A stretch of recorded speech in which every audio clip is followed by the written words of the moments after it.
یا اللہ، ابھی 2 روز پہلے عید الاضحیٰ ہو گئی. اب چند روز میں محرم کا بھی چاند دکھے گا اور اسلامک نیا سال بھی شروع ہوگا اور اسی کے ساتھ غم حسین بھی شروع ہوگا. تو غم حسین جو ہے وہ کیوں اور کیسے ہے؟ یہ جو رافضی لوگ ہیں جو سینہ ٹھوک رہے ہیں، خود کو زخمی کر رہے ہیں، تو میرے امام حسین رضی اللہ تعالیٰ عنہ وہ یہ کبھی نہیں چاہتے تھے. ہاں، آپ ان کا غم آپ کو منانا ہے نا، تو ان کے نقش قدم پہ چلیے. ان کے نقش قدم پہ کوئی نہیں چل رہا. ہر کوئی اپنے طریقے سے کر رہا ہے.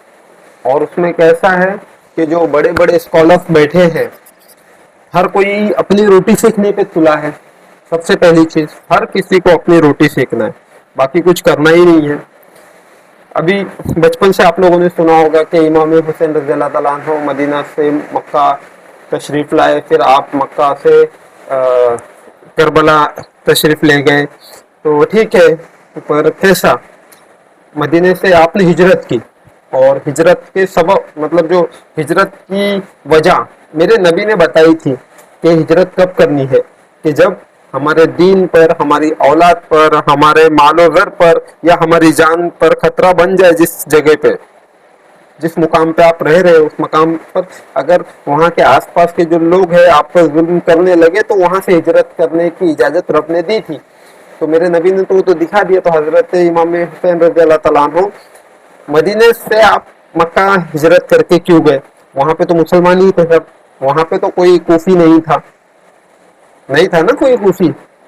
تو پھر وہاں پہ تو سب انصار اور صحابہ تھے. تو کیوں کیے؟ کیسا ہے کہ جو بولتے ہیں گناہ گار، اس میں کوفی ہے. دیکھیے کیسا ہے کہ کوفہ کا جو ذکر ہے، ٹھیک ہے، تو کوفہ کے آپ جو 72 شہیدان کربلا ہے ان میں کوفی بھی کچھ ہے. تو ان کے نام کیوں نہیں بتائے جاتے؟ ان کے بھی نام بتائیے نا، کہ کوفہ کے کچھ لوگوں نے ساتھ بھی دیا امام حسین کا. پر نہیں، وہ ایک کی غلطی کی وجہ سے ساری قوم کو لپیٹ لے رہے ہو آپ لوگ. ہاں، ابھی مدینے سے ہجرت امام حسین رضی اللہ تعالیٰ عنہ نے کی. پھر مکہ سے آپ نکلے کوفہ کربلا جانے کے لیے. تو مدینے سے ہجرت کرنے کا کارن کیا تھا؟ ایک ہی کارن تھا، وہاں سے کوفی یا کوئی بات نہیں تھی. کارن یہ تھا کہ اس وقت جو مدینے کا گورنر تھا وہ یزید کا پیروکار تھا، یزید کا ماننے والا تھا وہ. تو اس نے امام حسین کو دھمکی دی تھی.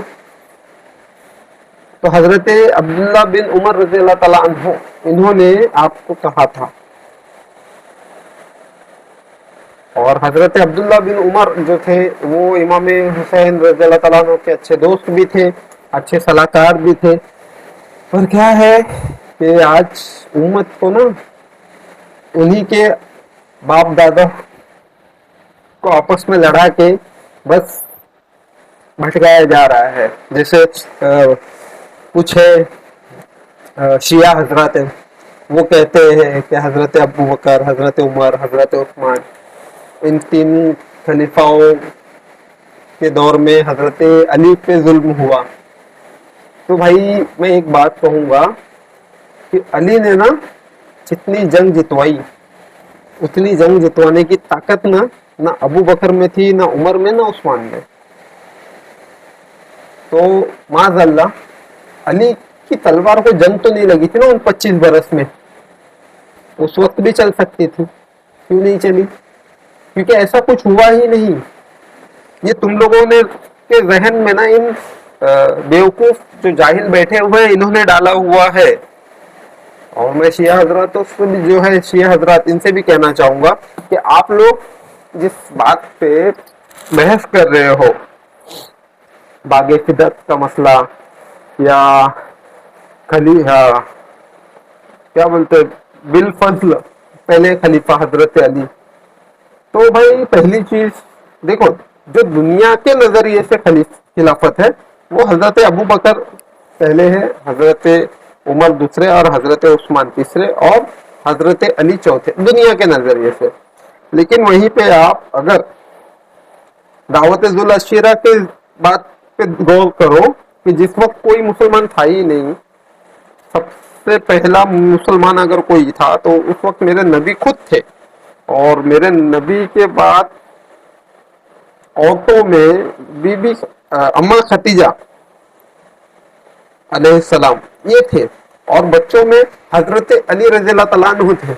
उस वक्त जब दावत जुल अशीरा दी गई थी तो उस वक्त आप सल्लल्लाहु अलैहि वसल्लम ने हजरत अली का हाथ पकड़ के कहा था कि ये मेरा भाई अली मेरा खलीफा भी है और मेरा वसी भी है।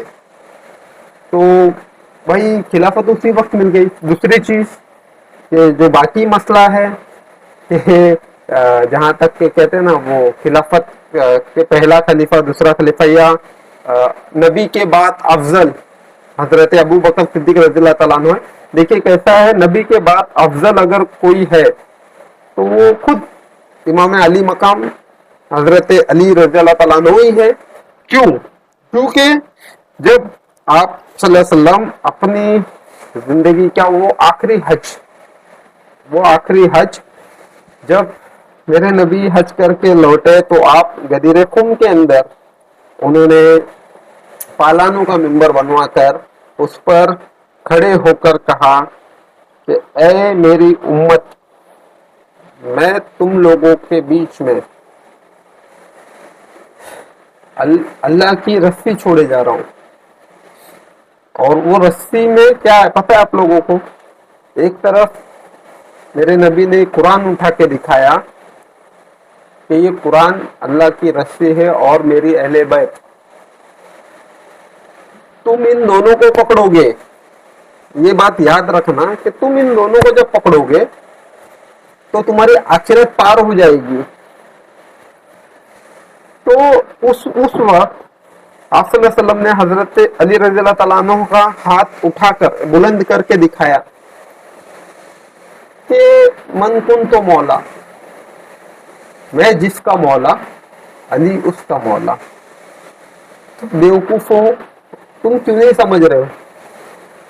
मेरे नबी हजरत अबू बकर सिद्दीक रज़ियल्लाहु तआला अन्हु के मौला थे, मेरे नबी हजरत उमर रज़ियल्लाहु तआला अन्हु के मौला थे, मेरे नबी हजरत उस्मान गनी रज़ियल्लाहु तआला अन्हु के मौला थे। इवन वहां पे जितने असहाब खड़े थे उन सबके मौला थे ना। पूरी कायनात के मौला है मेरे नबी, और मेरे नबी खुद कह रहे हैं कि मैं जिसका मौला अली उसका मौला। तो तुम्हें क्या लगता है अबू बकर, उस्मान, उमर ये हजरत अली से बराबरी करते थे? कभी नहीं करते थे। जाहिलो, तुम्हें बेवकूफ बनाया जा रहा है हर वक्त ना। तुम्हें वो दौर से गुजार रहे ये लोग कि बस तुम लोग बेवकूफ बने रहो, तुम बेवकूफी में ही पड़े रहोगे। और इसी चीज के इसी वजह से इन लोगों ने मुसलमानों के अंदर इतना तोड़ दिया, मुसलमानों को इतना कि आज उम्मत कहीं नहीं दिखती, कहीं उम्मत नहीं दिखती। किसी के मुंह से नहीं निकलता कि हाजा उम्मती, हाँ मैं उम्मती हूं मेरे नबी का।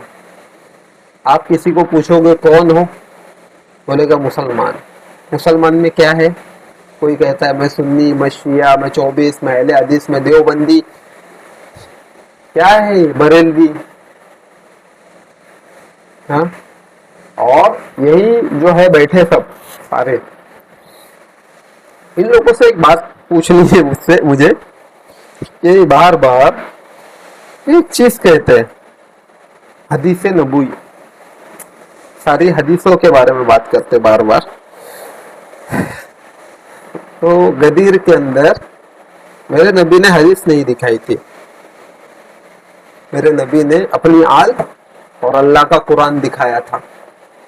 तो बेवकूफो, आले रसूल और जिक्र इलाही ये दो को मिलाओगे तभी तो तुम नबी के नक्शे कदम पे चलोगे।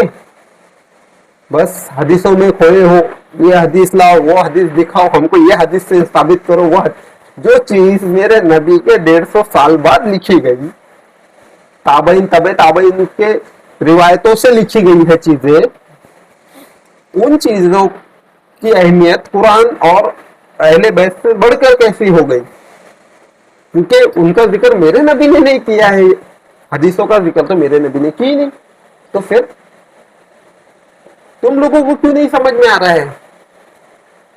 हाँ, कि जो आप बार बार कहते हो ना कि किताब से साबित करो, तो कुरान से साबित करते ना, उठाओ कुरान, करो साबित।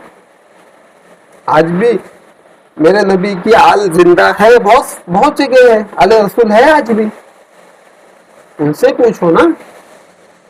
तो कुरान को, वारिसे कुरान के पास जाओगे तब समझेगा तुम्हें। अब वारिसे कुरान कौन? मेरा नबी का वारिस कौन? अहले बैत है, तो कुरान का वारिस भी अहले बैत ही हुआ। तो तुम लोग क्यों समझ नहीं रहे हो? तुम बस उन हदीसों में ही परेशान हो। तो पहली चीज है कि ठीक है, ये जो चीज नहीं समझ में आती उसको समझने के लिए उन लोगों ने हदीसों का सहारा ले रहे, या समझाने के लिए हदीसों का सहारा ले रहे, ठीक है अपनी जगह।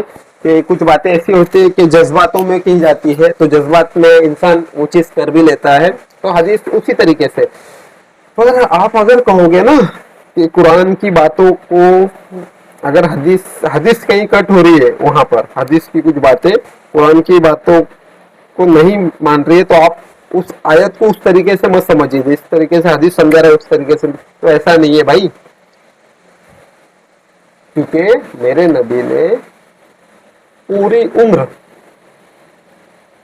और सहाबियों ने अपनी पूरी उम्र तक आले रसूल इमाम हसन, इमाम हुसैन रज़ियल्लाहु ताला अन्हु, इमाम ज़ैनुल आबिदीन रज़ियल्लाहु ताला अन्हु अलैहिस्सलाम भी कह सकते हैं, तो इन लोगों ने तो कुरान की पैरवी की है। वो तो कभी कहते नहीं थे हदीस लाओ, तो हदीसें कहां से आ गई? मैं मानता हूँ हदीसों को, ऐसा नहीं, मेरे पास भी किताबें सारी रखी हुई है, पर क्या है कि उनसे कोई मसाइल है, अगर आप उसका हल ले सकते हो। आप अगर ये समझोगे ना कि जिंदगी को जीने के लिए हदीस से ही सही है, तो भाई ऐसा नहीं है। अगर ऐसा होता तो मेरे नबी ने गदीर खुम में कह दिया होता कि मेरे बाद मैं तुम में 3 चीजें छोड़ रहा हूँ। हाँ, 2 ही चीज छोड़ी ना उन्होंने, तो कुरान और अहले बैत। अगर ऐसा हदीसों के बारे में होता तो वो कहते थे भाई मैं 3 चीज छोड़ रहा हूँ, कुरान, हदीस, मेरी अहले बैत, तीनों को पकड़ो। लेकिन उन्होंने हदीस का नाम ही नहीं दिया, क्योंकि उस वक्त वो चीज लिखी ही नहीं गई, लिखी 150 साल बाद गई है। और ये लोग किताबें खोलते हैं, बस ये हदीस से ये पेज नंबर, ये आयत हदीस नंबर। अरे क्या करना क्या है? लाओ कुरान, कुरान से समझो ना इस्लाम।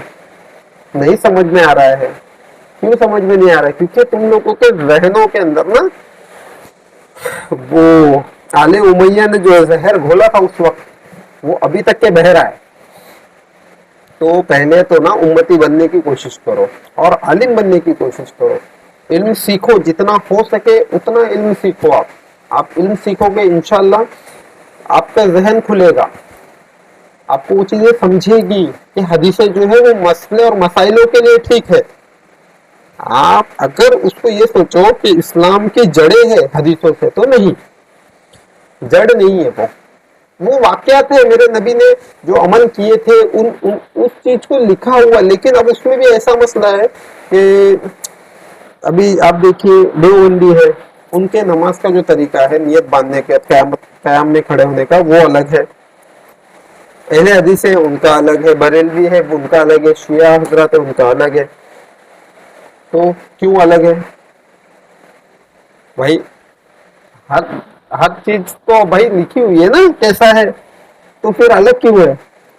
और सब ये हदीसों को ही पकड़ रहे, तो ऐसा है। ठीक है वो चीजें दुनिया के लिहाज से, पर अगर आपको ना आखिरत संवारनी है तो कुरान और अहले बैत को पहले पकड़िए।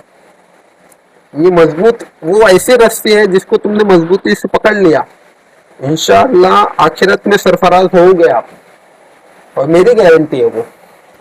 मेरे नबी ने वो चीज कह के गए थे। और मैं पहली चीज कि बहुत से लोग हैं जो कहते हैं कि नहीं क्या नबी नबी का इरादा मतलब या सोच, तो वो सोच नहीं, उनकी जो बातें थी वो यकीनी थी सारी। वो जो कहेंगे वो इंशाल्लाह वो होता है और वो होगा, क्योंकि मेरा रब उनकी बातों को सबसे ज्यादा मतलब बोलते ना सबसे ऊपर रखता है, क्योंकि मेरे रब का महबूब है मेरा नबी। तो आप लोग परेशान मत होइए इस चीज के लेकर कि हम इस हदीस से साबित नहीं हो रहा उस हदीस से। देखिए कैसा है कि मोहब्बत जो है वो अलग चीज है, मोहब्बत बहुत अलग है। और ये जो लोग कर रहे हैं आज, ये जितने भी स्कॉलर्स बैठे हैं बेचारे, देखिए कैसा है, इनसे भी एक गुजारिश है मेरी। देखिए मैं आप लोगों की ना बहुत रिस्पेक्ट करता हूँ, लेकिन आप लोग अगर ये सोचोगे ना कि आप लोगों के बयान सुनकर या वो आपके बहुत सारे वीडियोस है सोशल मीडिया के ऊपर वो देखकर आपके लिए कहीं बोलते नहीं कि मैं आपको फॉलो करूं, तो ऐसा तो हो नहीं सकता। क्योंकि कैसा है कि मेरे नबी ने मुझे वो बता के गए हैं कि किसी पे भी ऐसी भरोसा मत करो जब तक कि आपको वो चीजें और उसकी बातें समझे नहीं। अब ऐसा है कि मुझे जितने स्कॉलर्स हैं ये खुद डबल स्टैंडर्ड पे खड़े, मतलब दो राय पे है। एक तरफ ये यजीद को बुरा कहते हैं, एक तरफ इमाम हुसैन रज़ी अल्लाह ताला अन्हु के बारे में बात करते हैं। तो वही फिर वो नहीं कि माविया की गलती नहीं है ये साबित करने पे भी तुल जाते हैं। अरे भाई देखो कैसा है, बेटा था ना वो, यजीद बेटा था, बाप से बढ़कर था क्या वो? नहीं ना। तो फिर बाप की गलतियां थी ना, बाप ने ध्यान नहीं दिया उस पर। अगर ध्यान दे दिया रहता तो वो सुधरता था, बिगड़ता ही नहीं। तो फिर अब वो भाई देखिए सबसे बड़ी चीज ऐसी है कि वो खून में है, गलीस खून है, तो वो तो गिलाजत ही दिखाएगा, गंदगी ही दिखाएगा। तो ये चीजों पे ध्यान दीजिए। और इंशाल्लाह आने वाले मुहर्रम से, नए साल से, मुहर्रम इस्लाम का नया साल शुरू होगा, तो मेरी तो अल्लाह ताला से दुआ है कि मेरे रब जितने भी तेरे नबी के उम्मती, तेरे नबी के जो उम्मती है उनकी मग़फ़िरत फरमा, और जो तेरे नबी के उम्मती, तेरे नबी की आल के चाहने वाले इस दुनिया से रुखसत कर गए, उनको जन्नतुल फिरदौस में आला मकाम अता फरमा। और जो लोग मेरी बातें सुनकर नबी, आले नबी और कुरान पर ईमान मजबूत कर रहे हो, या अल्लाह उनके गुनाहों को भी माफ फरमा, चाहे वो सगीरा हो या कबीरा हो, सारे गुनाहों को माफ कर और तौफीक अता फरमा उन्हें कि वो इस चीज को ज्यादा कर मतलब ज्यादा करके सुने समझे कि हकीकत दीन क्या है। और बाकी कुछ नहीं, इंशाअल्लाह मेरा रब करीम है, वो कर्म करेगा, मेरा रब रहीम है, वो रहम करेगा। और आप लोगों से एक गुजारिश है कि जितना हो सके शेयर और लाइक कीजिए।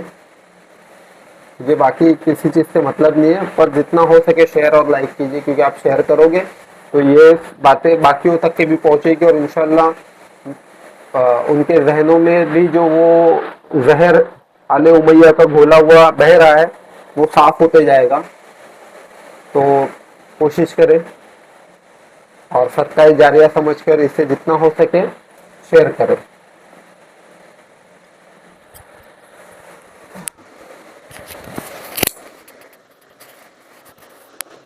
और इसकी माँ का